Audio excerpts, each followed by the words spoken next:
passion. Love what you do it with purpose, do it with hustle. Leadership, lead by example, accept personal responsibility, and for crying out loud, stop blaming other people. Caring, embrace a culture of pride and dignity in all we do.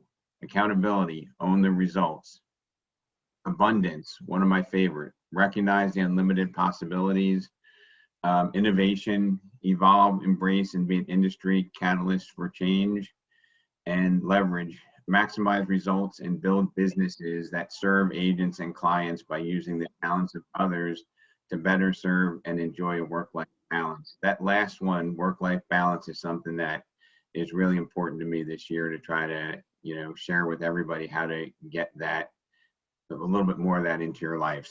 So I'm going to stop sharing this and I'm going to talk a little bit about the topic today.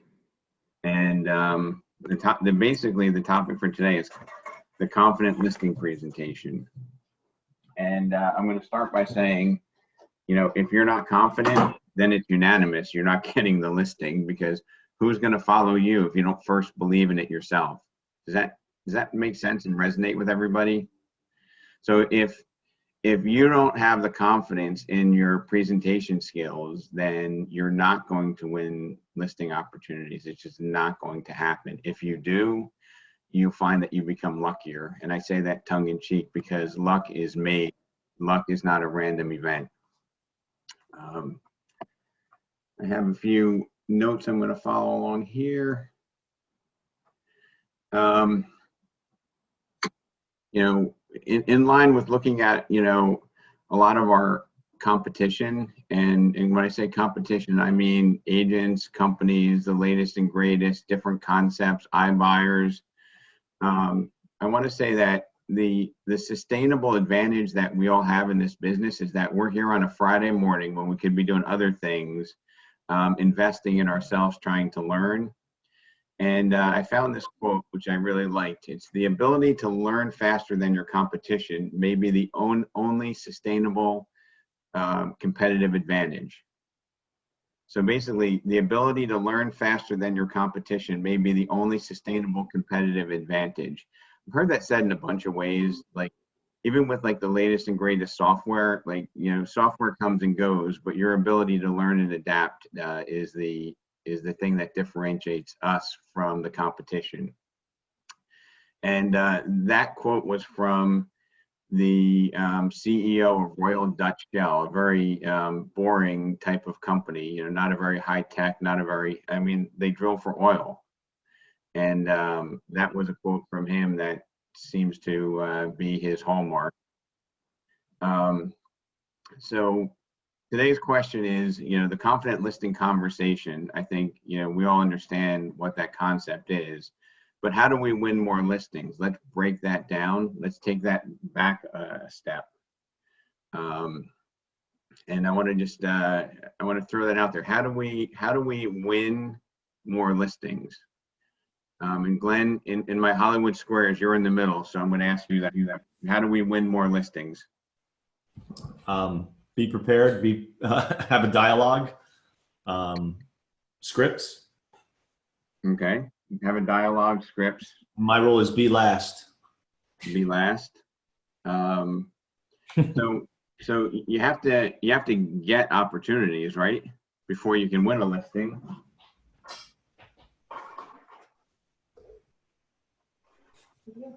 Correct? Yeah. So I was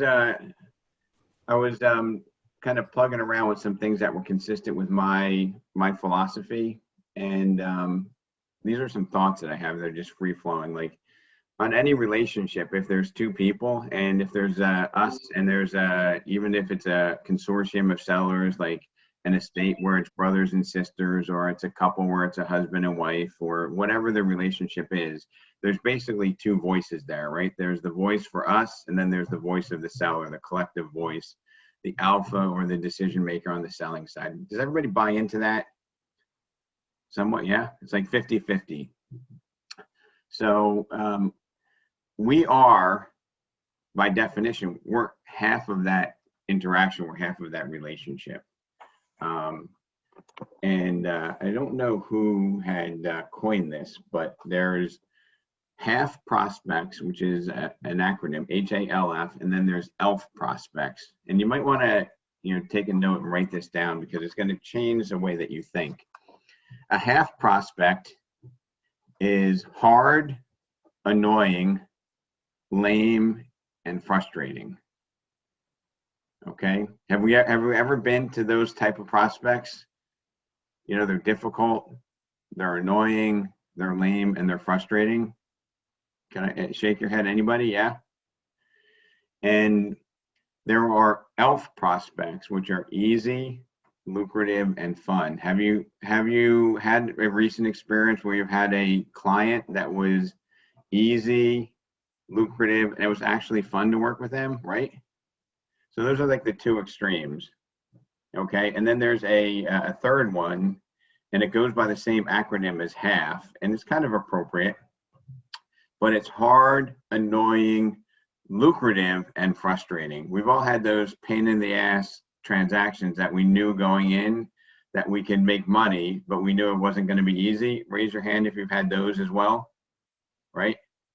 Now, part of this confident listing conversation is some halves can become ELFs by setting up ground rules. Does that make any sense? I mean, Colleen, you've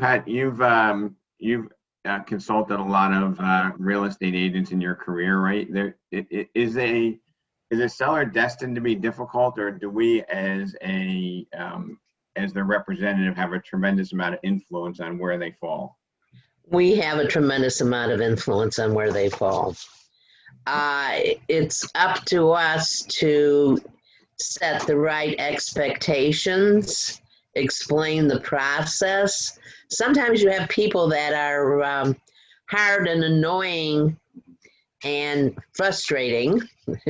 I'll skip the lucrative, because they really don't understand the process, or they've had a bad experience. You need to dig a little deeper with these people. Right.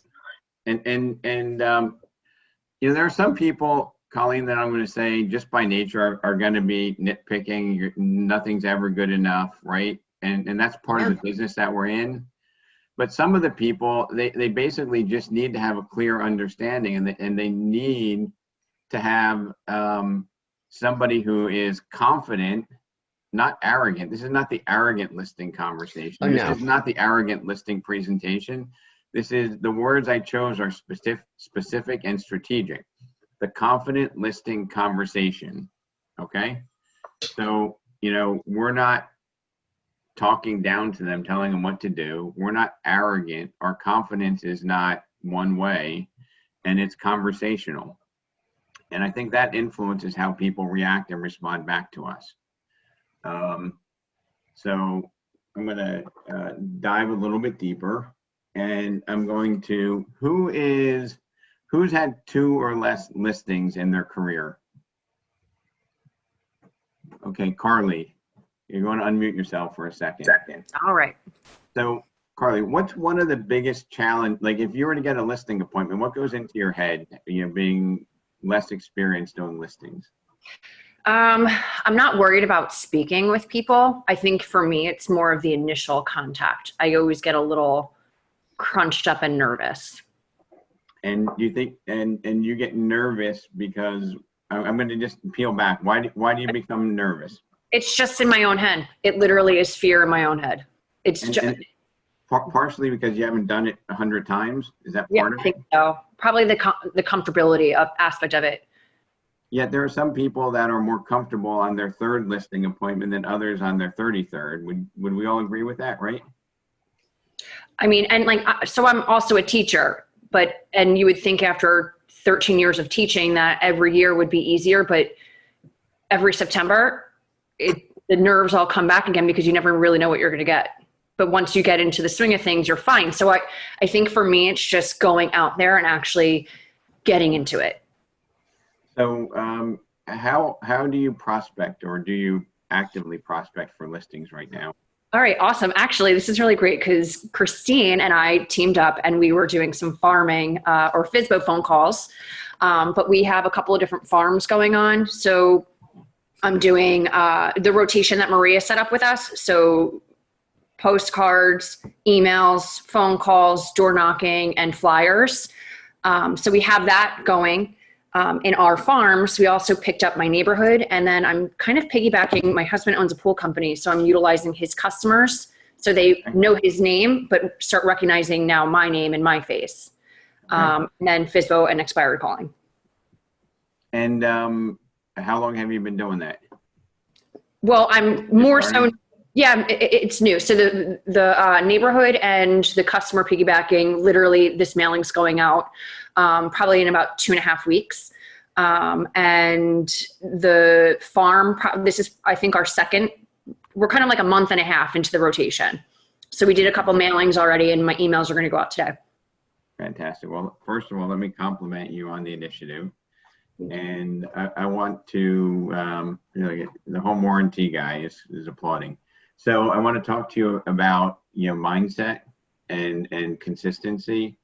If we knew that we were going to convert at a higher rate, do you think we would be a little bit more consistent with our prospecting, a little bit more, we put a little more effort into it? Because sometimes I think, if you ever had a bad listing experience or a bad client experience, do you want to go out and prospect more after that happens, or do you want to maybe take a breath and take a day off and think about what you could do different? What do you think? So the answer really should be just kind of start from scratch and fresh. But I think, I had one Fsbo phone call and the guy I made Scott do a few phone calls beforehand so I could watch him and how he worked. And then when he left, I got this one gem, and it was just like I held my own, and I think I did really well. But it kind of gets you into that whole in your head. But I think, what's really funny is I actually had a one-on-one with Daryl Davis yesterday. And he basically, exactly what you were saying, it's all fear and all in my head. So I did get a lead from KV Core that the gentleman was quite rude to Vaughn and our ISA, very rude. And I pulled the whole teacher hat in. I guess it's kind of hard to explain, but kill him with kindness and the firmness. But I did that, and I had a 45-minute conversation with him, and then I had another 20+ minute conversation with the wife, and I'm supposed to be meeting with them next week to view the property. So I think it's just, like I said, getting over that first fear. Now, I'm going to ask the group collectively if you can just type into the chat box. If you go on listing appointments with people that you don't know, so it's not a repeat customer and it's not a warm referral. Okay, so it's not like, hey, Lisa Grande sold my house, she's awesome, go list with Lisa. It's not that. What percentage of those appointments should we convert? I want you all to type into the chat box what you would be comfortable with converting. So I strive to convert 50%, 60, 100, 70. And then Robert, I'm going to have you be my proxy. Could you just read out some of the numbers so I can just stay on point here? So what are we saying? You're on mute. We've got 70%, 50%, 100%, 80, 20, 65, 2 out of 3. Okay, so the lowest is 50? No, I just got one came up at 20. So somebody came up at 20. Audrey's at 100. Congratulations, Audrey. So I'm just going to pick out that 100%, Audrey, and say that if you get a half prospect, don't you think you might want to self withdraw from some of those?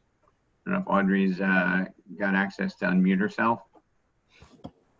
Yes, I think I misunderstood what you were asking. Okay. I apologize. So, but yeah, what I meant in 100% is I would give my 100%. okay. Like all. So So if you give your 100% and you're prepared, like what percentage do you think like you're going to walk out with a signed listing? Well, I would say 100% I would, because I try everything in my power to, like, make them feel comfortable, have the information set up, like who they spoke to, what day they spoke to, before anything. And like, I find out, how to pronounce their name on the web, so like everything goes smoothly. I even prep my conversation before I make a phone call, So I'm gonna maybe put a little bit of a shift in the mindset, Audrey, and just say that having a 100% or having like things be perfect as an expectation is something that is subject to disappointing, because you can't get over 100%, right? And the piece that I think that you're missing, and the reason why I called out the 100% selection is, there's probably 5 to 15% of these people that, we're going to politely withdraw from because they're hard, they're annoying, they're frustrating, and often lame. And maybe they're lucrative, but we have a business where, we don't want to deal with people that are negative, right? That are going to take out more, they're going to extract more from us, both time-wise and emotionally, than we're going to get financial reward from, right? And I would even have a mindset where, and right now, Paul, you're in my center here, Paul Buttonhoff. If I was going to work with you, where if I didn't feel like I can deliver service that was worthy of referrals, that I would withdraw from that opportunity. Like if Paul is this negative person that's never going to refer me, I wouldn't work with you. And of course, Paul is not. But that's the mindset, right? If you're looking at the mindset of, hey, it's $11,000 if I sell Paul's house, it's going to be a nightmare because he's not realistic. He owes more than it's worth and everything else, and I'm never going to get a referral from there. I would self-identify and withdraw from that opportunity. Does that make sense to anybody, or does anybody want to challenge me on that? Yes, Rob. I had that experience. I did a listing presentation in Cranford, and it was a Fsbo, and her backyard was literally the parkway, and she was really overpriced for where she was and the house. And I said, I says, I hate to say it, but you've overpriced yourself. And she would not take my advice and what it was, so I did walk away. And a couple weeks later, I saw it on the MLS for the price a teeny bit lower, and it sat on the MLS because I was watching it. It sat on the MLS for like 4 or 5 months, 3 months, until they took it off. Now I don't know what they did with it, but I had that experience. So Bob, I mean, yes. Somebody else? I would like to add something. Go ahead. All right. So I used to think that too, and I used to not take over price listings. But I've been proven wrong before, and sometimes it's sold over what I think it would have sold for. And nowadays I take them because it's free exposure, it's free advertising. Having more listings in the area just definitely helps. So nowadays I just take them, and I try to at least get buyers out of it so that it becomes not a waste of time. I did that too. Does that make sense?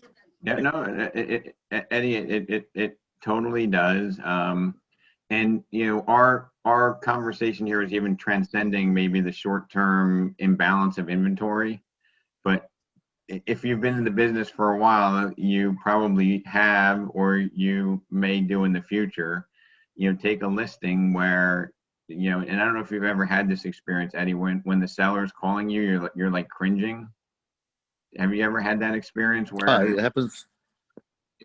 It happens all the time. It still happens all the time, but I believe that's part of the business. I mean, if you only got to be dealing with somebody who's pleasant, then everybody would do it. So I see you can't get a listing. So I think that I'm sorry, Eddie, go ahead and finish. no, I was gonna say that it comes with the business. You got to deal with it, and you got to make the best out of it. Yes, it's stressful, but you got to do it. So And one of the ways that it might make the call, and I'm gonna coin this term, less cringeworthy, right? Where you resent getting the call, is when you give the seller the ability to identify the pricing strategy, and then they own that strategy. And if they're calling saying, hey, how come my house isn't selling? You're going to say, have you won the lottery? Would be my dialogue, because that's the way that they chose to price it. So to your point, Eddie, you can take a lottery, price. The house is worth 800 and you're going to list it for 875. Probably, even in this market, it may not catch up, may not sell right away. And I don't know if Amy Rohn is on with us here, but she's probably so busy putting her paperwork together. But Amy, just this past week had an experience where, she said, hey, you know what, if you were my brother, my parent, my best friend, I would tell you, at 3.5 million, I can't take that listing. It's not going to get you the most money. And, Mr. Seller, you're going to lose leverage when you negotiate. So I appreciate the opportunity to meet with you, but I'm going to take a pass on it at that price. It's not going to do you justice. And, you can't make this stuff up. And if any of you know Amy, I see some people from Tinton Falls talk to her. She gets a call. Actually, she gets a text 4 days later. Do you have a minute to talk? And he's like, hey, I thought about that. And he wanted to list it at 3.5. And she said, look, to get the most money, you really need to expose it at 2.4, 2.5 million as the market price. And he called up, said, I want to talk to you, had a conversation with her. And then 2 days after that, texted, say, send me the listing agreement. And now the listing is a coming soon in Brielle for $2.499 million, because Amy had the courage to do the right thing. And thank you for telling me Amy's out at her mom's. I think I did know that. But it's just a great story. And full disclosure, after the meeting, and any of you can, reach out through your manager, reach out to me directly if you have a listing you want some help on in terms of strategy or pricing or just dialogue. But we spent about an hour and a half on it. I was at the R4 conference and I was in my room working on the numbers with Amy, and we felt really, really confident. We even discussed about what might happen. Like the seller might come down and say, my house is worth more. How are you going to address that? And to your point earlier, Carly, how are you going to address if a seller's unrealistic? If they're going to say, I want $1 million more. This person's comment was, it's not worth selling unless I can net 3 million after a commission. Does anybody ever have a customer like that? I'm not going to do it unless I get, right? Come on, raise your hand. If you've been in the business, you've all seen that, right? Does what they want to get have any impact when you put it on the MLS? Do we put in there seller needs $3 million? Does that improve the value? Does it help us if we say half seller's a hard, annoying, lucrative, and frustrating client? Does that help? No, it doesn't help. But we may start using that though. Huh? We may start using that in the comments. Yeah, half, right? It's a half a client. So Amy did the right thing. After the appointment, this gentleman sped off in his Lamborghini, and Amy was there. All that work for nothing. She calls me up, Rob. I think, kind of like Eddie's point. Maybe I should have took it overpriced, and we could have eventually got it down where we could have sold it. I think I might have made a mistake. And I was like, no, I don't think you did, Amy. I mean, that's a scarcity mindset versus an abundant one. And, it's a story worthy, it's an experience story worthy conversation where this person reached back out to her, right? She stood up to him and said, I can't do that to you. I'm not going to, you're not going to get the most money. Carly, this is going to hurt you. It's not going to help you. And I think she used a word, and I want to give her credit. She talked to him about, you're going to lose leverage. And like some of these Wall Street financial people, like they don't want to lose leverage. Like it's like taking his manhood away, right? Hey, you're going to lose leverage, Carly, if you use this strategy. If you decide that you're not getting any offers, how are we going to attract buyers? Lower the price? lose leverage. You're going to lose negotiating leverage. And that was really something that she felt he did pick up upon, but he didn't buy it at that time.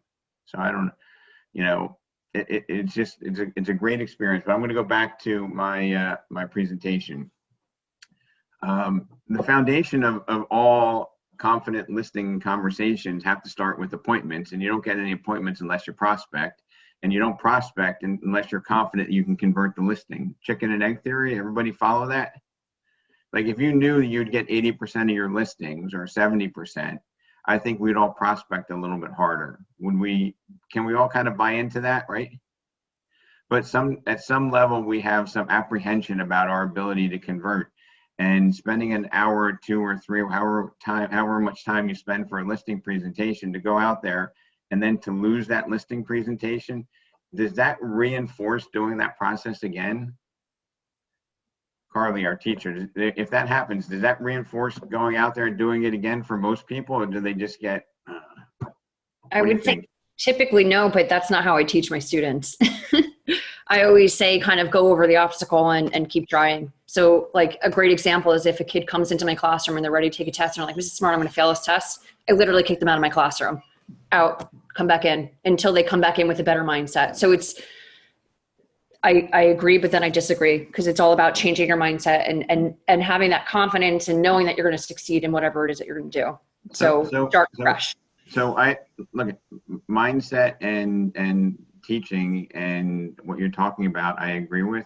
But if somebody does have a negative mindset, right? Forget about if you're influencing that, Carly. That's not going to help them want to do it more if they don't believe that they're going to be successful, right? Mm-hmm. So you send them out of the room because you want to change their mindset so that they are successful. And that's basically what I'm trying to do here. Is I'm trying to say, if we don't believe in what we're doing, then we're not going to do the prospecting that gets us to the appointment, right? So you're saying that you can't learn if you have a bad attitude. So leave the classroom, come back in with a better attitude so I can teach you the hard material. Is that a good analogy?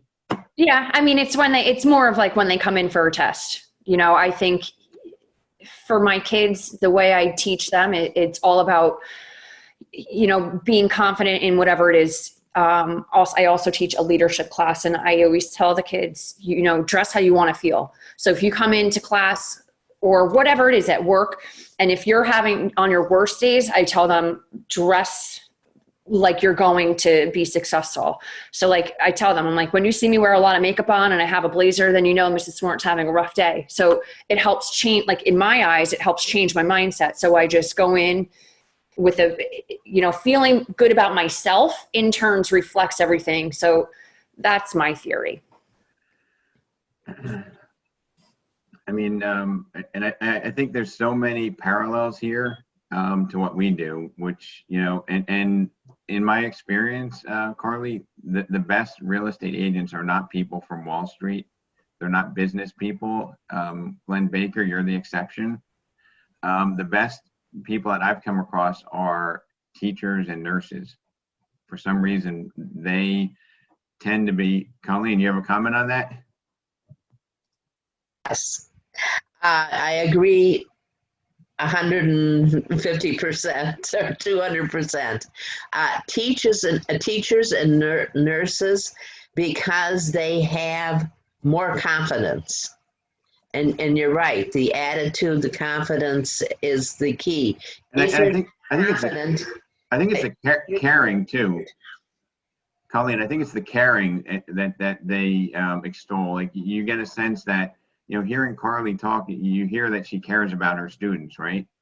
And I think what takes you to those careers are ones because you're really passionate about helping people. Is that fair? Or did you do it for the money, Carly? I'm not in it for the money. You know, and I always tell my parents, I'm like, honestly, they may be your biological kids, but they're actually my kids. So I don't call them my students. I call them my kids. And I think, you know, Christine and I had a really good Fsbos phone call yesterday, and, you know, we got off the phone. It was like, oh my gosh, it was like he was one of our relatives. It's like you see this person, whether it is that you're related to them or not, you want them to be taken care of. You don't want to see them take advantage. For example, I have this woman that has severe allergies to a lot of things. And I'm making it my priority to make sure that this woman is in a safe and healthy home that's not going to jeopardize literally her health. So I think, it's going to that empathy, to that passion, like having compassion towards one another. What's the commission you're going to make by doing that? Probably not much. So you didn't even think about that. That's the part of it that really is a game changer in this business. Is you're not chasing the dollar, waiting for that one transaction to close. So So Rob, the thing is that we are teachers as realtors. It's our job to teach our clients what they need to know in order to make informed decisions. So I think that's the tie-in that's really important. And it's always been, the direction that I've headed when I've gone into listing conversations. I have to teach them what they need to know in order to make a good decision. Carly, is there a difference between a teacher and a leader, or is there overlap, or how would you?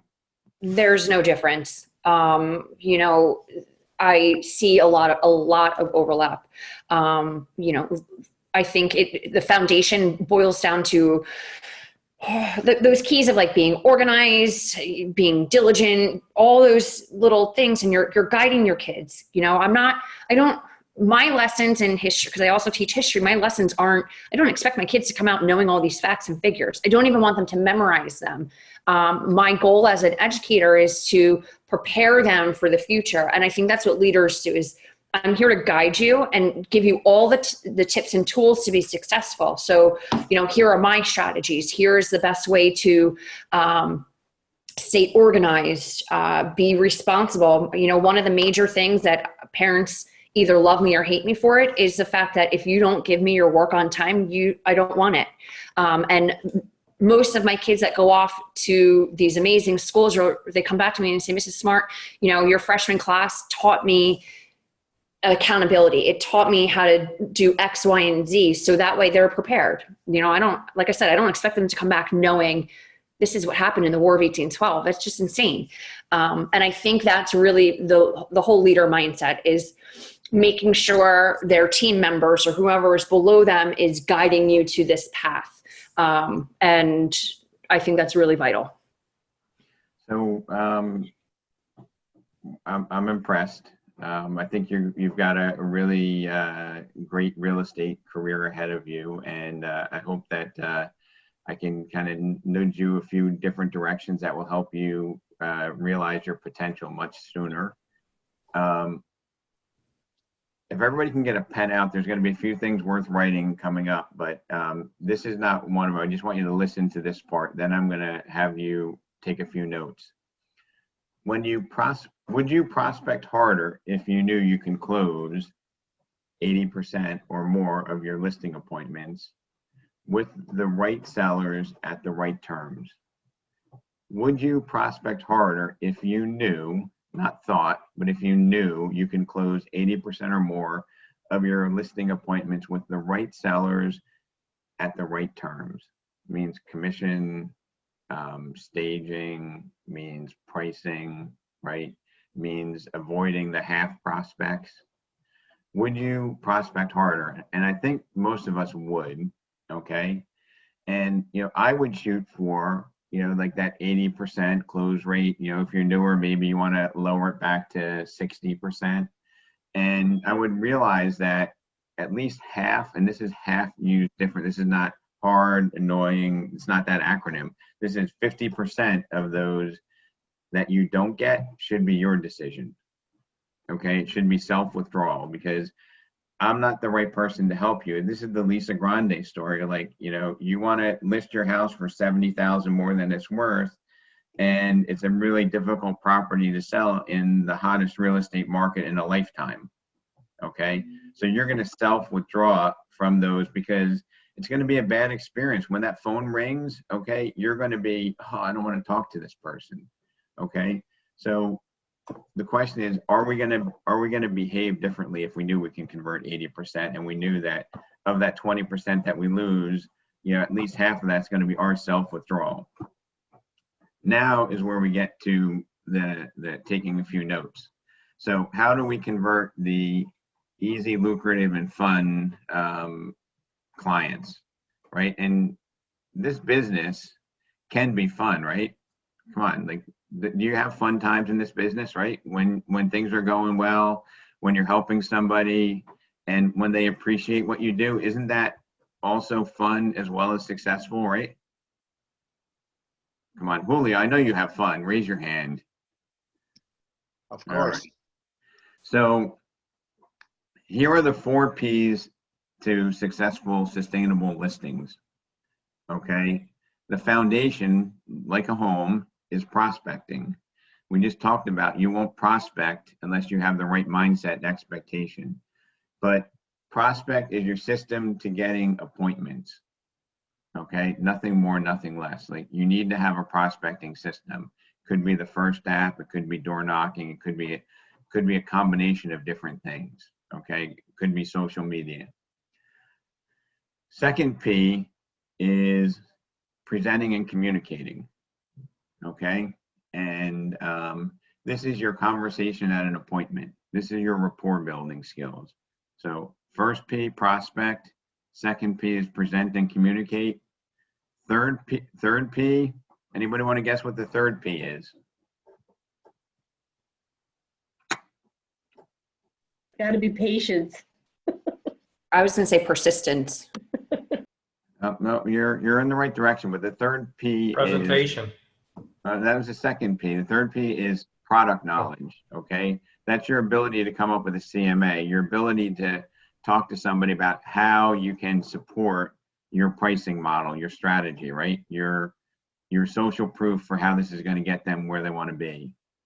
And then the fourth P is the process.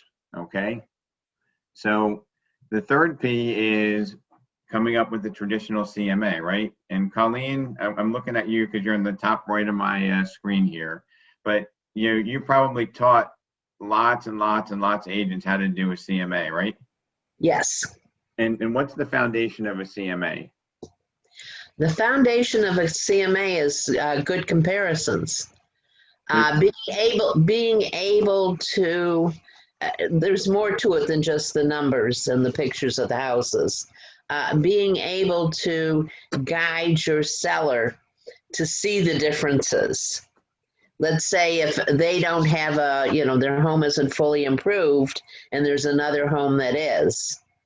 The CMA should include pictures of the other home's improvements, not just price. I think the seller has to understand why there's differences. The seller has to understand it's part of the pricing. The seller has to understand the benefit of pricing the property properly. So the CMA is a lot more than just pulling the numbers and handing out the comparisons. People have to understand what it is. And Colleen, do sellers, have you ever heard of a seller having like an emotional block where they couldn't look at their home objectively? Always, just about. Right. I mean, like in all honesty, and I think that by definition they can't be objective, because whatever they did, they bought that house. They might have made some silly improvements because it worked for them, right? It's the golden nails. Right. So I'm gonna state here, and that there are a lot of agents that have real estate skills that can prepare a good CMA, but can't win listings. Okay, and it's not any one, but it's a combination of these P's. Then I'm going to tie it home by giving you guys some data from NAR. So product knowledge is preparing this quality CMA, and if you don't have product knowledge, you need to prepare and understand what's going on in a market to. If the seller knows more than you, then you might be in trouble, and this might be the trap door where you lose a listing. And then the fourth P is process. Okay, the process is very important and is often overlooked, right?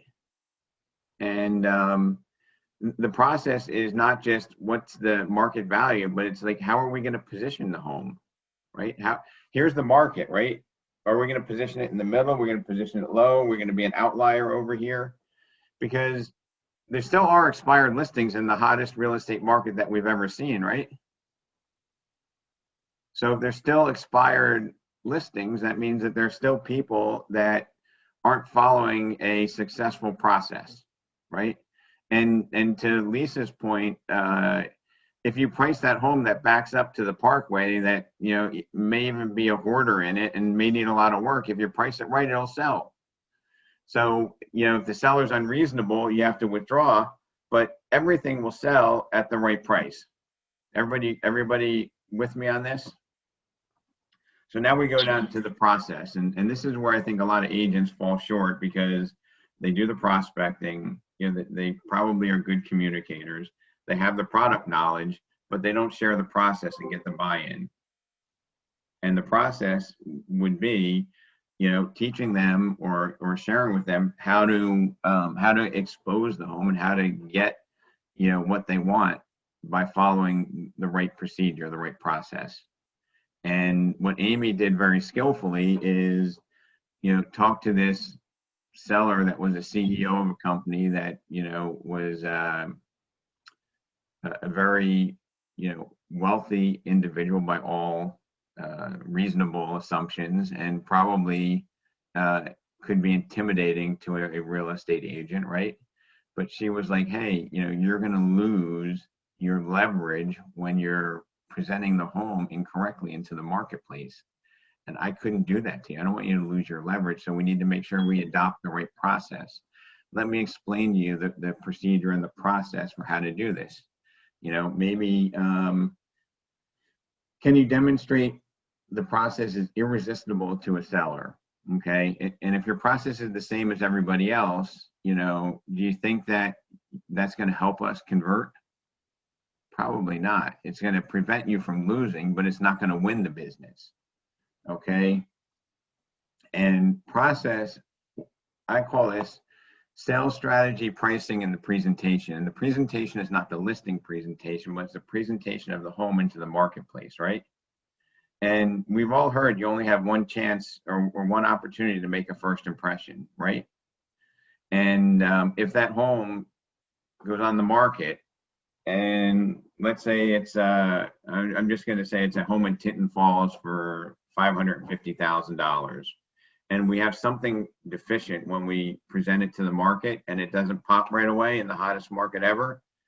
What are sellers going to think, Marwan, about that property if it doesn't sell in 30 days? Something wrong with the property, or Right. my agent is not doing the right job. So they're going to think that, well, as a buyer, they're going to think something's wrong with the property. Yeah, right? the buyer will do that, exactly.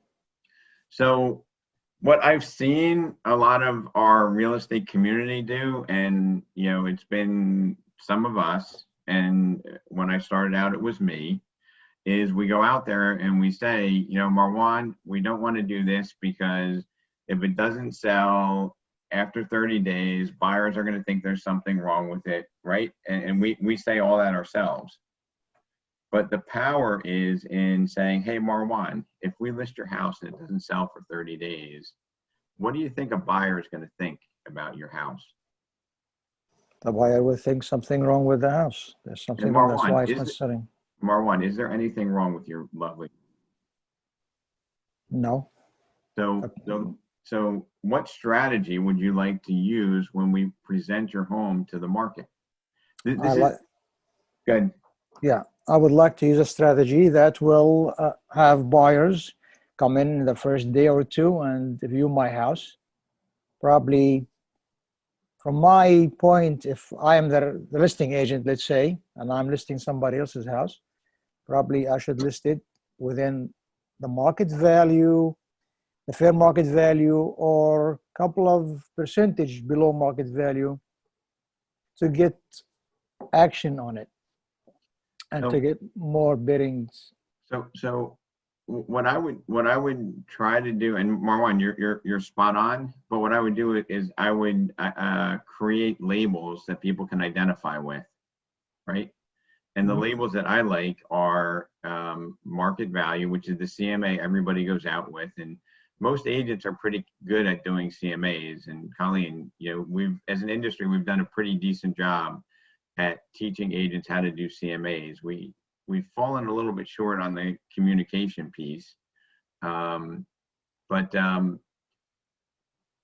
we have market value, and then a couple of percentage points below it, MAR1, is not a tangible, in my opinion, way of conveying or communicating to a seller.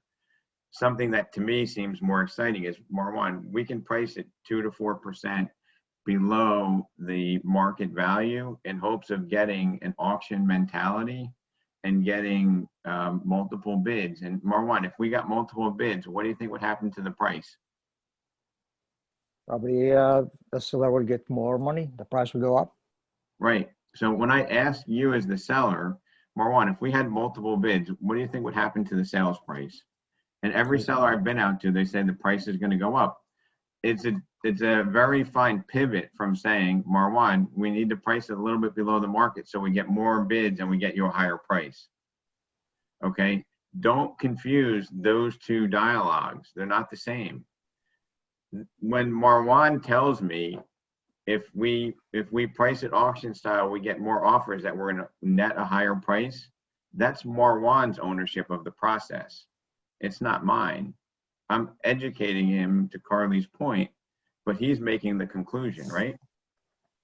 And in my career, I always see the majority of agents go out there with the market price, the price that they want the listing for.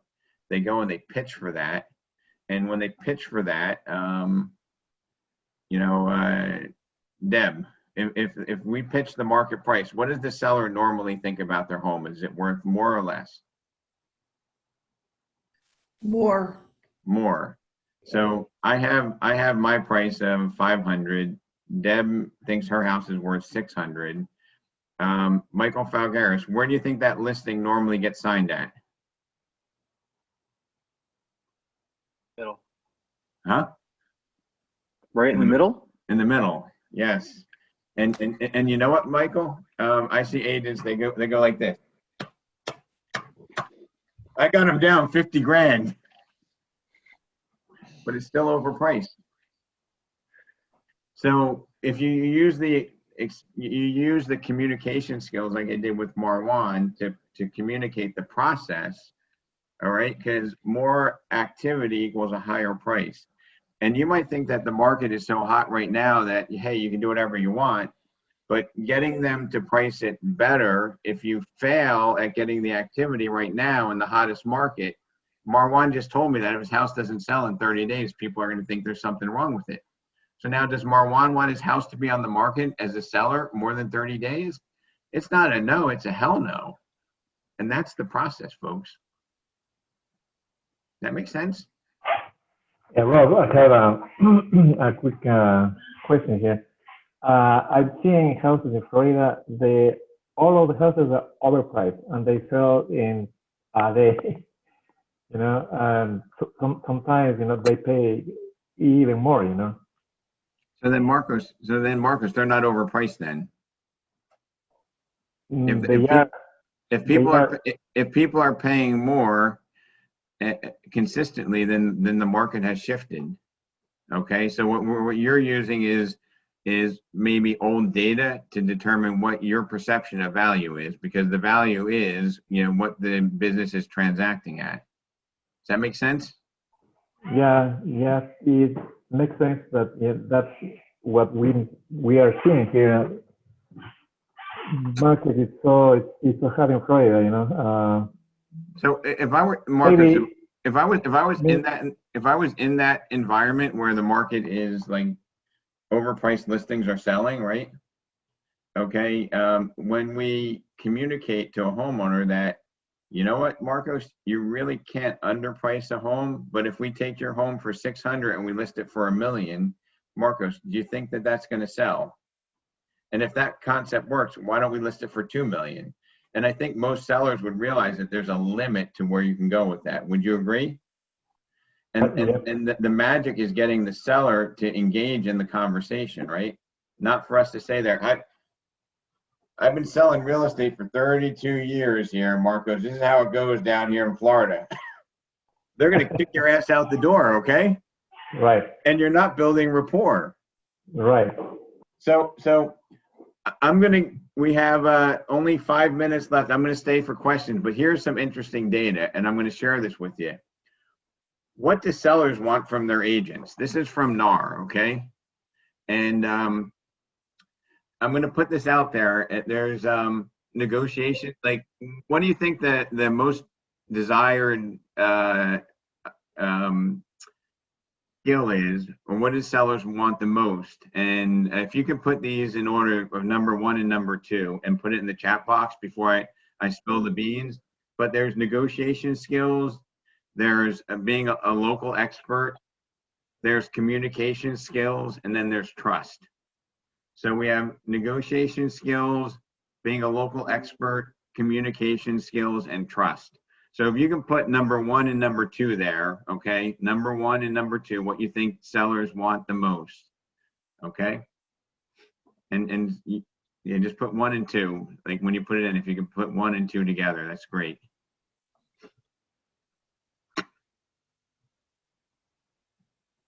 So Robert, what are we seeing here? I see a lot of trust going in, right? A lot of trust coming in as number 1, and second place seems to be maybe communication or negotiation skills. Okay. And then I've got a local expert as number 1 and trust as number 2. So here's not what Rob Lazar says. Here's what NAR says. I've categorized these from what they have. And the overwhelming by 54% is trust. The overwhelming criteria that sellers want is somebody they can trust. Okay. Number 2, and trust is 54%. Number 2 is knowledge, local expert, 11%. Number 3 is communication and responsiveness at 9%. And negotiation skills is below 5%.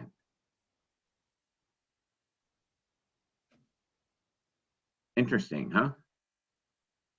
They want somebody that's going to be honest and is going to have trust.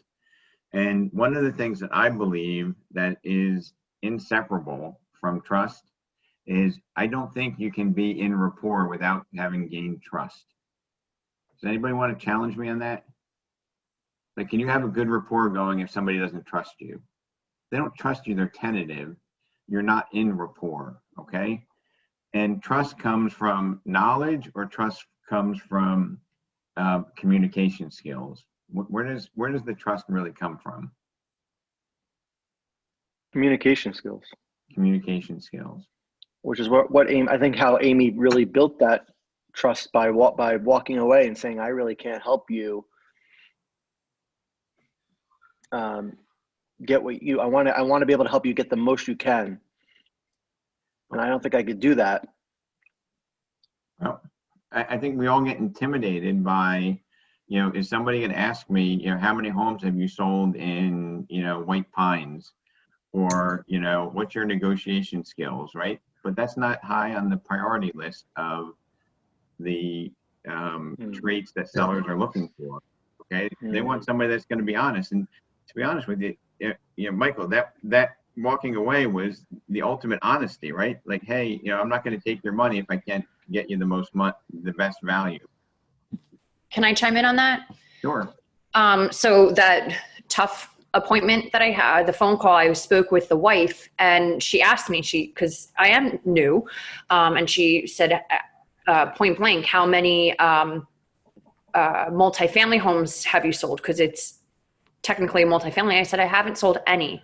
However, I'm not afraid to ask for help within my office, the brokerage, and all the resources that I have. So I told her in truth, but that I'm willing to do my due diligence and get more knowledge on how to do that and ask for help. That's impressive. I mean, a lot of times people might say, yeah, you know, our company sold a lot, and that might overlay it. But I really like the way you attached it. You attacked it head on. Let's see. I want to. There was a history. This is for you, Carly. There's a Henry Ford. Everybody knows Henry Ford, right?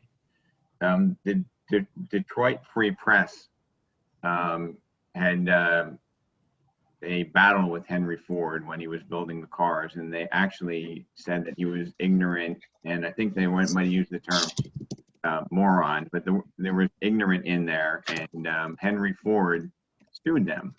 Now his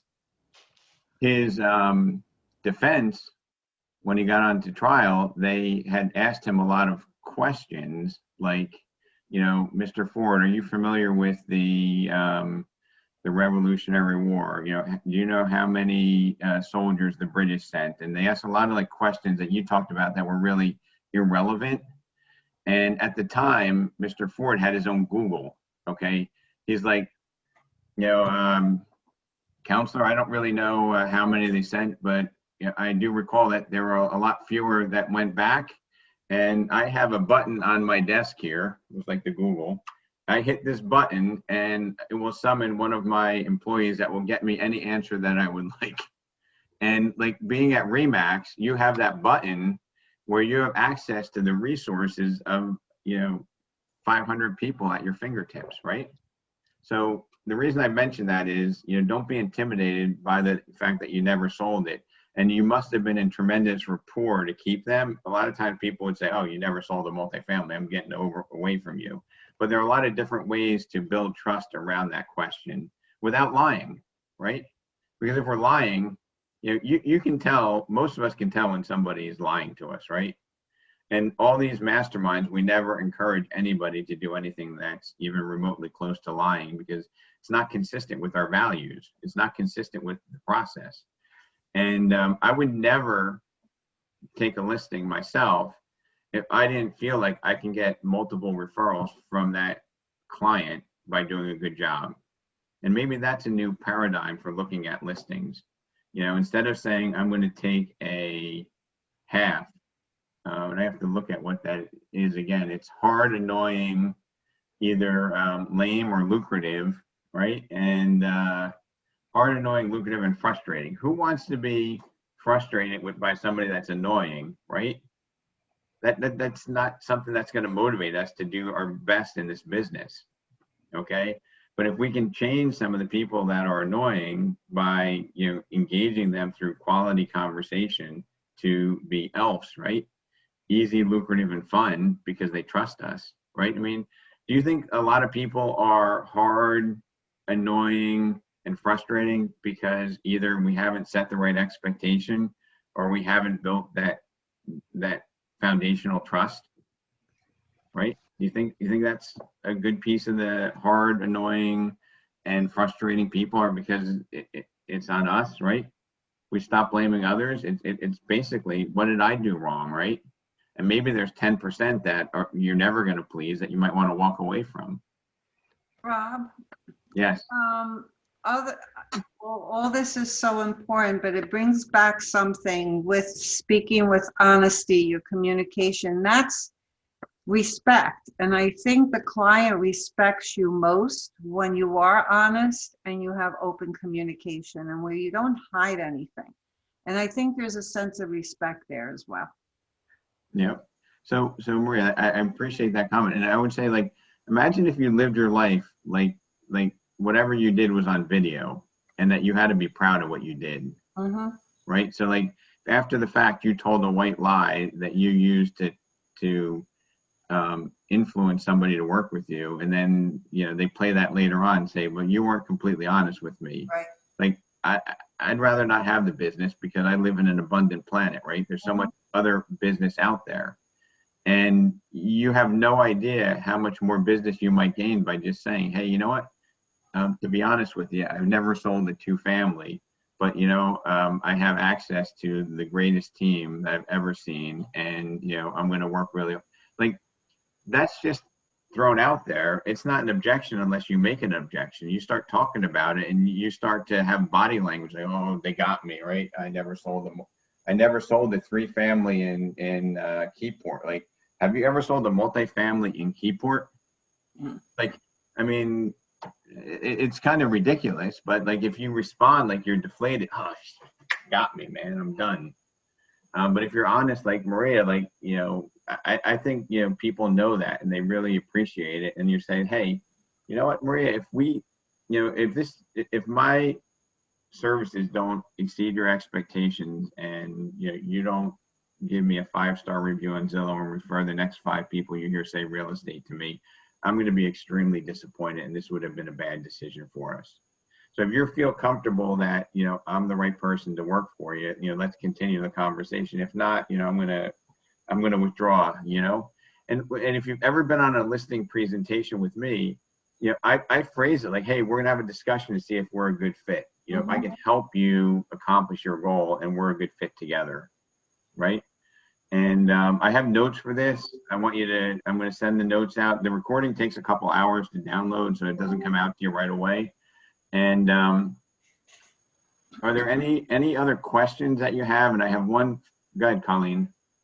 I'd like to say that I think an important component of the whole process is that I always tell agents, do you really believe someone will do a better job for these people than you? I think I try to impress on our people that they are the best at what they do. They try the hardest. They're going to put forth the most effort, and they're really giving the seller an opportunity to work with somebody that's really going to care about them.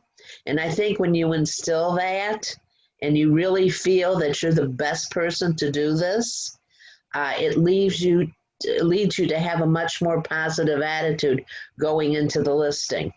If you don't get the listing, it's the seller's loss. They've lost the opportunity to work with you.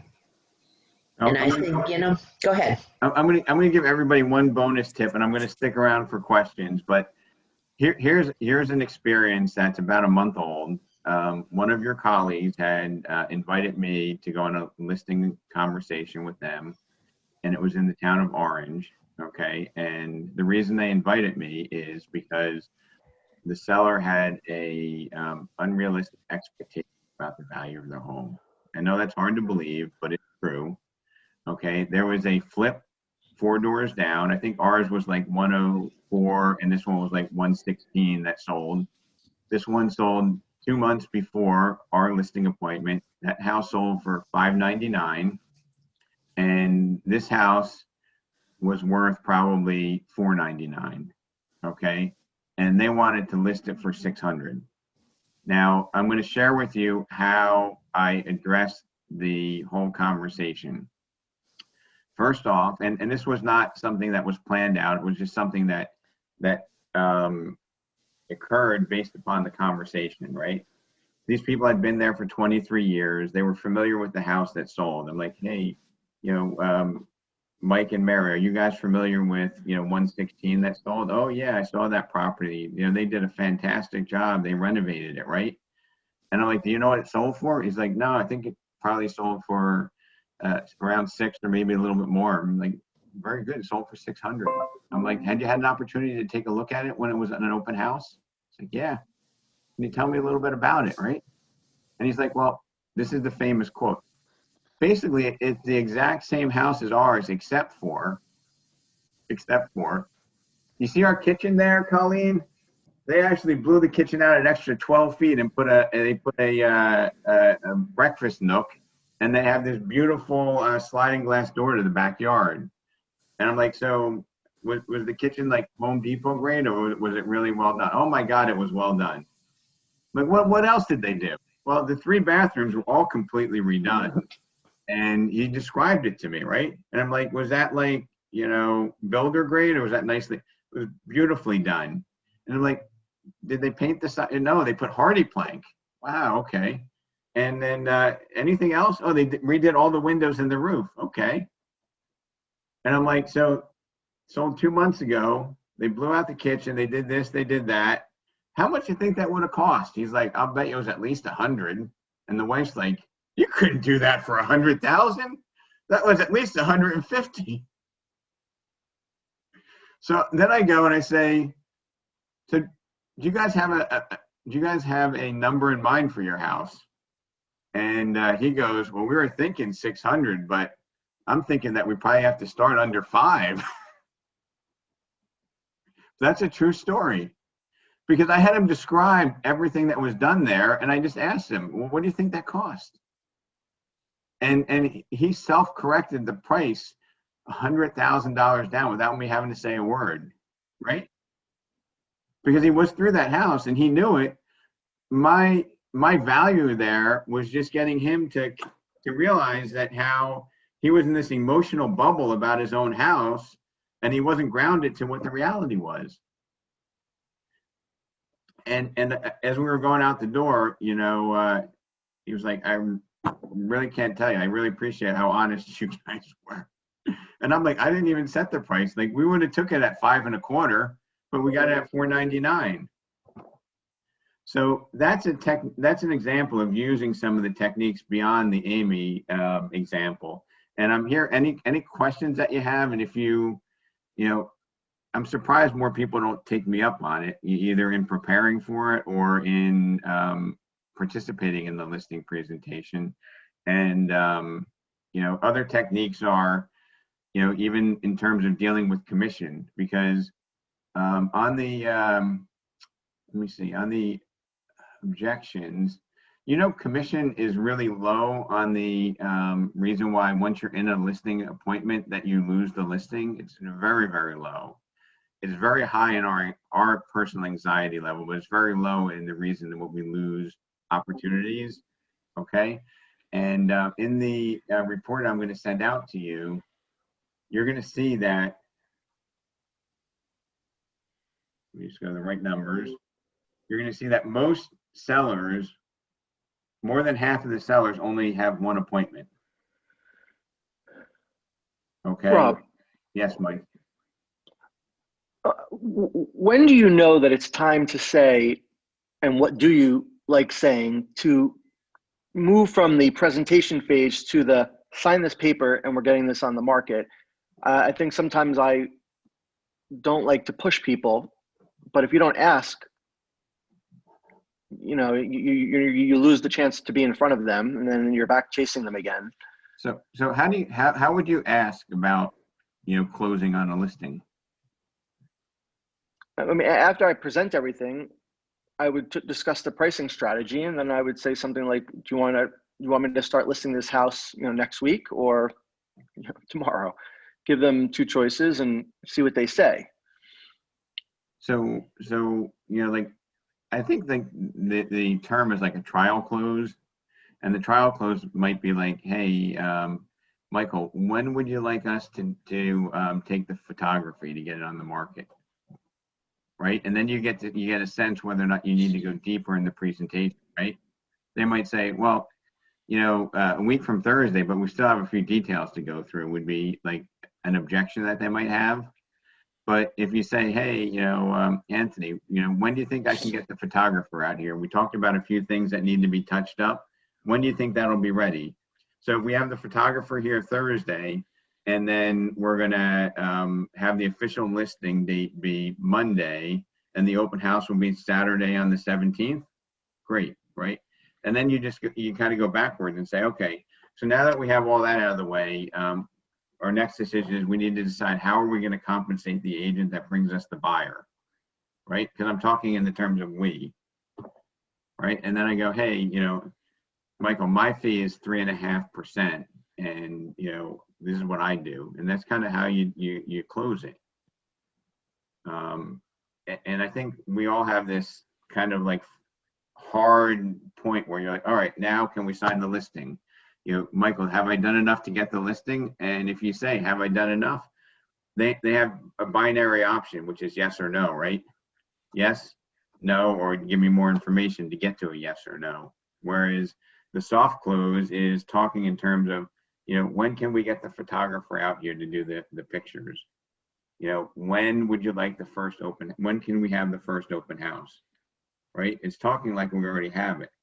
And it's not trickery. You know, I'm not trying to be deceitful in any way, but I'm just saying, I don't want to unsell myself from a deal, right? Does that sound like something that would be helpful for you, Michael? It does, because I think sometimes there's certain prospects that don't want to hear the whole spiel. You know, whether they found you through a referral or if you're just going to them cold, some people are ready to list right away. And I've been through things where I feel like I'm talking too much. Yeah. And I want to put it back on them. Well, And so if you guys have been out with me on listing presentations, I don't think I've ever opened up any of those pretty little bound books that you guys brought. I really don't think I've ever opened one of those up. Basically, it's a conversation. I might bring it to make you feel good, like this nice little pretty bound book, but it really doesn't get to that. You know what I mean? Like when I start doing that, I feel like I'm presenting, you know, and it's not a conversation. It's just not who I am. So some people are bringing up some good questions in the chat about the commission, because I think we like what you just said about addressing the fee and then asking how are we going to compensate the buyer's agent. Correct. And the way I decide that is I look at what the competition's offering, or I look at what sold is offering. Okay. And I use whatever number helps me better. Okay. So if there's 9 properties competing with the house that we're going to be putting on the market, Michael, I'll look at both the 5 properties that sold in my comps, and I'll look at the 9 properties that are available, and I'll see which one has a more competitive listing compensation. So if the ones that haven't sold are offering 2, 2.25, and 2.5, and the ones that have sold are all at 2.5, or maybe they're at 3, I'll say, hey, you know what? Of the 5 properties that sold, you know, it's 2.5, 2.5, 2.5, 3, 2.5. Michael, what would you like to offer to the agent that brings us the buyer? Now, in that scenario, you know, almost everybody's going to say 2.5, right? Rob, I noticed that people get confused when I do that. I don't know if I'm not saying it correctly, but they're like, well, what do you mean? But that's a great excuse to explain the process better to them, Lisa. So if they don't get it, you say, hey, look, here's how the industry works. You know, I'm your advocate. I'm going to market and promote your property, but in all likelihood, I have 7,000 other licensees that are likely to sell your home. If we have 7,001, which is the 7,000 agents plus me pushing to sell your house versus just me, do you think we're going to get you a higher price? Great. So now what we need to do, Lisa, is decide how are we going to pay the cooperative agent that brings us the buyer, right? So that would be if somebody didn't get it, that would be like how I would reinforce that process. Do you ever offer a dual agent reduction fee? I hate that. So a question is, now you're telling them that my fee is this, and what are we going to pay the buyer, the agent that brings us the buyer? Then what do you tell them how does it come up if you sell the property? Because then they're going to say, oh, your fee is 3.5. So that's what they're expecting you to sell it at as well. No. So I've been on I think 29 or 30 of these, and I think we got 24 or 25 of them. Right? It's like an insane close ratio, and I've never had anybody say, well, will you give me a discount if you sell it yourself? Now, I would use that, you know, and I've coached that with 2 agents that, you know, is Jay Latanzio on now or no? All right, I think he's not on, but you know, he had one where, you know, it was in Middlesex County, and a lot of the agents were doing 4% listing. Like, you know what, we want to work with you, but we don't want to pay more than 4%. So you know what, if I sell it myself, Lisa, you know, I'm going to reduce my commission down to 2%, and it'll give you the 4% that you're looking for. But if I can get you a higher price by promoting it and doing all these things, you know, my fee is 2.5, and you know, your total commission would be 4.5. So that would only be if you're like, you're backed against the wall, you can make some sort of an adjustment. Knowing that in all likelihood, you probably don't sell it yourself, but if you did sell a house in Middlesex County for 5.25, you got both ends, you could live with a 0.5% reduction, but don't give it away. It's a matter of practice, right? Keep that arrow in your quiver to use it when you need it. Because I've seen some of us that come back on half or all your listings. You just say, hey, part of my value proposition is I knock 1% off when I sell it myself. Well, you don't need to do that. You're selling yourself short. Do we have any other questions out there, Robert? So Rob, quick question. So if you say to the seller, my fee is 3.5. If you get the client, so you will get 3.5 only. If I get a buyer. So no, Marcos, the way it works is if I get a buyer from my marketing that buys your house, then I would be collecting the 2.5 and the 3.5. And then if you say, oh, that's a lot of money, you say, you know what? I can give you 0.5% off if I do both ends, saving you. Let's see, your house is how much, Marcos? 600,000. Right. So that would be saving you. That would be saving you $3,000 if I do it myself. How's that sound? Right. Good. So we can't be. If you feel that you're overpaid for this business, see me afterwards. But if you don't feel like you're overpaid, then we need to be able to document and demonstrate the value that we deliver to a transaction. So Rob, there's in the chat, there's an agent who's saying, why take less if you're doing more work? I mean, and the doing more work, that's in the eye of the client, right? You need to demonstrate that you're worth that value. And if they're looking to ask you for a lower price, there's maybe that 10% of the population that you might want to walk away from, or 5%, whatever that is. And then the other people that are pressing you on your fee, it's just because you haven't demonstrated the value to earn the fee. Would that make sense? Right? And you just have to look in the mirror and say, hey, maybe I just need to up my communication game, right? Because I don't think, and I'm looking at Anthony Lambiasi, I don't think you're underpaid, Anthony. Do you? No, I'm not underpaid. And the other thing is that I think, especially in this hot market, as agents, we seem to think, oh, we're doing the best for our customers by shortchanging ourselves. And we're not. We're actually becoming a liability for our own customers. Because sooner or later, the people who start shortchanging themselves are basically going to be out of business. Yeah, I mean, and telling them why, for me, like my thing is not explaining to them why I need to make what I make. It's just, hey, this is what I charge. And look, honestly, Anthony, I'm not in this to make a commission off of selling your house. If you don't refer me to everybody that you hear about selling their home, then there's something wrong with this relationship. I'd really be very disappointed in myself if that weren't the case. Now, if you can sincerely tell that to a seller, right? Do you think that's going to change their impression on what the goal is, right? Because the seller might just think your goal, Maria Della Ferra, is come in here and make a quick commission off of me, right? But if you talk about, like, this is a relationship business here. If I don't exceed your expectation, you don't refer to me, anybody that you know of that's thinking of selling a house, then I would feel like I've let you down. And that's how I operate my business. And if you say that, like, do you think price might become a little bit less significant? Right? I really do. And I think, we have a lot, who knows what our biggest competition in this market is? Is it yourself? Buyers? Mickey knows it. Yourself. You're your own worst enemy in this business. So I hope this was helpful to you guys. I hope you take a few nuggets. I have another question for you, Rob.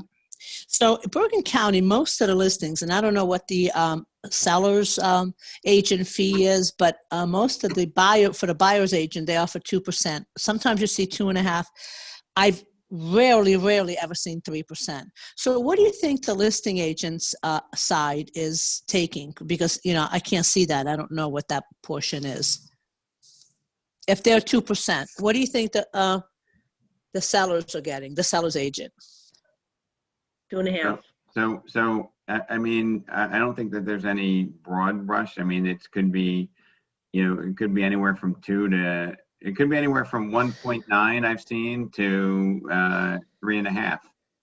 But if they're offering 2, they're probably taking what, 2.5, maybe 3. Has anybody on this call ever gotten a 2% commission and see the listing agent get 3.5 or 4? Marwan has, Robert Garver has, right? How does that make you feel, Mr. Marwan? Unfair. Unfair, right? Yeah. So if the market's paying out 2%, right? Most of the market's paying out 2%, and you can get 5 or 5.5 because you're getting the listing, you're marketing it. I mean, like, we don't want to take advantage of people, but I think a 3% list side is fair. I think a 3.5% list side is fair. I think your comment of wondering what others are doing, Mickey, is it's a good curiosity, but it's not a barometer for how you conduct your business. Like, if you're comfortable saying my fee is 3, we can put it out at 2, and we can put it out at 2. That's what most of the competition's at. Then that's what we can do. Rob, I was doing like 50-50, but I learned right now, I just do the same thing like what the other agents are doing. They offer me 2, I'll offer them 2, and we'll go from there. I mean, and Marwan, if they say, wait, so we're going to pay, they're going to say, can you take 2% too? No, I don't ask for it the way you asked for it. I'll just go ask for it for, okay. How do you ask, Marwan? My listing fee is 6%, and we'll negotiate, go down to 5 if I need to. But if it's a lot of competition on the listing, I might go to 4.5, keep 2.5, and offer 2. So I personally, and more, whatever works for us is great, but don't diminish the value that we deliver. Like, we're not the average agent in the MLS. Okay. No, we're not, but you have to know who's your competition out there. And right now, from most of the listings, I can see most of the people are going for 4%, I think, because of the competition and because of the market situation. We used to get 6% a while back, but right now I don't see a lot of 6%. It's probably 5, 4.5. So Marwan, I had one where this person goes, hey, I got this mailer. They're willing to do it for 3.9. Marwan, I love what you have to say, but can you match that? I probably might refuse because I have to explain the values I bring into the table. So how if everything was going good and you present it and then they pull it out of their credenza and say, hey, Marwan, we love you, but can you just match this? Because, it's a $650,000 house. I don't know. I have to think about this. I have to study the atmosphere. But in the meantime, if you educate your seller or your client if you think you're going to get the listing and you show them the value you can bring in, and they're not going to get somebody for 3.5% or 3.9, and this person going to disappear, no communication, no expectation. If you can, explain that and tell them, how you're going to treat their listing and how you're going to treat them, probably you will get your 5% or 6%. So Marwan, my response was, hey, Marwan, did you ever see something that seemed too good to be true? Yes. What did your mother tell you? Don't believe in it. Okay, so I'm willing to give you a 5.5% fee. I'm willing to give you a little bit of a break, but Marwan, You want to get it started on this Sunday or the following Sunday for the first open house? Okay, before I agree to this, I have to set my expectation from, first of all, what am I supposed to be doing for him, what I need from him, and I will answer it. So Rob, I think that this comes back to where this started this morning, and it has to deal a lot with confidence and how you present yourself and how you respond to a question like that. If if a seller said to me, "Oh, this guy can do it for 3.9%," will you match it? And my answer is no. Because for 3.9%, you're not getting me.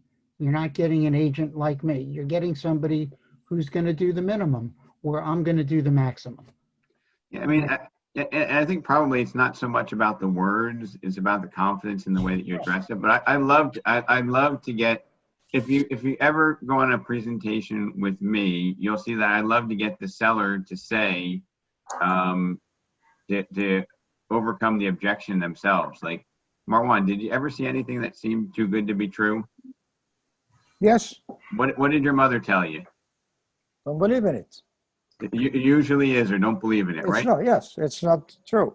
So Marwan, it seems like commission rate's important to you. So if I'm gonna cut my fee from 3% on the listing side to 2.5%, just so that makes you happy. And I'm really gonna ask you if you can go out of your way to give me some extra referrals for doing this at the end. Let me explain something. My commission is not that, it's important to me, but that does not limit me from taking the listing. You have to study your client. If they're gonna start, if they ask you the first question, what is your commission? There's trouble there. Okay? I don't think so. Why not? Because here, they're bargaining with you before even you agree to take their listing. No, but Marwan, I care about you, right? I know. Okay, so I'm telling you that your biggest competition's in your head. Because if I went out there and somebody said, "Hey, what's your commission?" I'd say, you know what, Marwan, it's a little bit early. I just want to have a little bit of a discussion to see if we're a good fit. To see if we're a good fit, because I don't even know if we can work together. I agree with you 100%. Now, when I say that, is that going to be that inside pitch is going to take Anthony Lambiasi off the plate? And now we're going to have a discussion. He's going to be, oh my God, I hope this guy accepts me as a client, right? Because the point of this meeting, Marwan, is to decide, like, if I can't get you, Marwan, if I can't get you the absolute most money for what your home is worth, I'm not even going to put my name in. I'm not even going to offer to work with you, because I couldn't do that to a client of mine. Correct. I agree with you 100%. So when you get intimidated, when you say there's trouble when they ask you that up front, that's a limiting belief in your head. No, that's between me and myself. So, and like I said, we have to go ahead and discuss what's, the objective, what to expect from me, what to expect from them. I mean, we have to discuss certain things before even, like you mentioned, before even I agree to take the listing, because sometimes at the end of the listing presentation, you might just say, sorry, I cannot, take your listing for XYZ reason. Yep. So we should be doing this 24, 36, 50 times a year. This should be second nature to us. We should not have any surprise questions, Marwan, and we should not be saying, hey, and I'm telling you this out of love, because I don't want you to feel like I'm just giving you tricks. It's not tricks. The thing is, hey, Marwan, I'm not sure if we're a good fit to work together. If commissions, and I'm not going to say the second part, but if commission's the only deciding point, then I'm not the brokerage for you. As a matter of fact, call up one of these flat fee brokers where you do it yourself. But if you want to get the most money and have the least amount of stress, then let's continue to have the conversation. You know what I mean? Like, that's what my body language, what my essence is putting out, I would already even rehearse something like that and have that brand X at a discount in my pocket as a backup, so that I could use it as a piece in my conversation. I mean, it's rapport, it's trust, it's communication, and it's not trouble when they mention it, Marwan. It really isn't. And Rob, it also comes into what we've always said. When you come from that, I live in a world of abundance, and that confidence that there is something else after this, it's not the one and only listing you'll ever be taking. It comes out automatically, and the seller sees it. That confidence and living in the world of abundance is going to get you the business. And Maria, if I went to you and said, yeah, Maria, if we decided to work together, closing the transaction is just the beginning of our relationship. And if I didn't exceed your expectations and get referrals from you, I would have considered this to be a personal failure. Do you think that you're going to look at the transaction differently? Absolutely, but you're also speaking with honesty, and we're going full circle again here. And agents need to remember, don't sell. You cannot sell yourself. You're not selling the broker. You're not selling the brand. You're there to develop a relationship with the person that you're sitting in front of.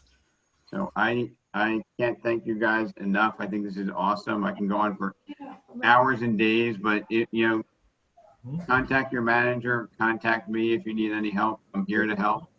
I believe this 1,000%, and you guys deserve everything you get paid.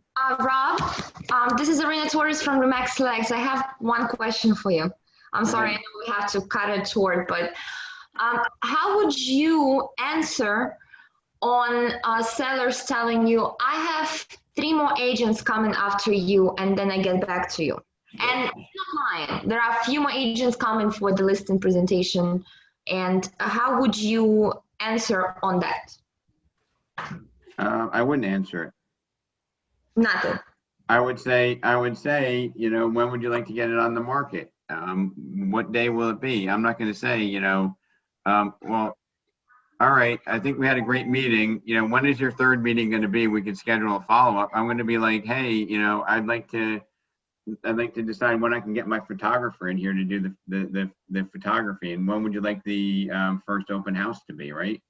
And if they keep saying, well, I want to interview 2 other people, I would be like, can you tell me like what am I missing, so I can maybe share with you what we're doing that you can make a decision today. I'm not desperate, but I just want to say I feel bad I didn't communicate everything to you. So Rob, this happened exactly to Scott Dubois just last week. Going after the seller says, Scott, you're great. I need to talk to 2 other people. I'll get back to you. And you know what Scott said? You know what, whatever his name is, look, I'm here to help you. I really don't have time to come back. I would come back if I have photographer waiting. I have everything in place to do your first open house. I really don't have time. I really don't need the listing. I'm here to help you. I have other business as well. And he said, bye-bye. Do you know that 4 days went by, the guy called him and says, you're right, let's go for it. I mean, I'm really not a big fan. It's your personality, but I wouldn't say, hey, I'm busy, I got a lot of listings. Well, I don't remember the exact words, but he came across that, you know what, look, he came across like, I really don't have time for this. If you want me, you want me. If you don't, I'm moving forward. And the guy called him 4 days later. Yeah, I mean, I'd say, look, I would have been like, Maria, I know you're really busy. I don't want to impose on you another evening to come out here. If there's anything else I can address so that we can make a decision today, that would probably be helpful for you, I'm sure. That's how I would address it. But anyway, there's more than one way to win. Yep, go ahead. Sorry, really quick. How do you overcome the obstacles with Fsbos that have been burned by previous agents? I had a really good conversation with a Fsbo yesterday, but his takeaway was, you're the 55th agent that's called me. You all do the same thing. You kind of get the listing, forget about me. But I was able to at least gain his email, because I said, I really want to show you how we're different from other agencies. So that was his objection. Like, but I would be like, to be honest with you, Christine, we're not all the same. I don't know if you have maybe 10 or 15 minutes, but I'm not a transactional agent. I strictly work on relationships, and if all I did was make a one commission off of you, honestly, I would respectfully withdraw from the trend. I would withdraw from contention. Because people think that we're just out to make a quick, 2.5%, 3.5%. But in reality, we're not, right? Like, we're here to exceed the expectation. We're here to get the, if I can't get you more money than you can do it on your own, honestly, Christine, I'm not even going to offer my services. But if you'd have 15 minutes to sit with me, like I can assure you I'm different than the other 59 people that called you. And if you had that confident script, I think you'd get more appointments than you'd lose. I don't think I actually lost it yet. I'm not giving up. He gave me his email, so I'm going to send that presentation, and the property's not that far. I may even go there.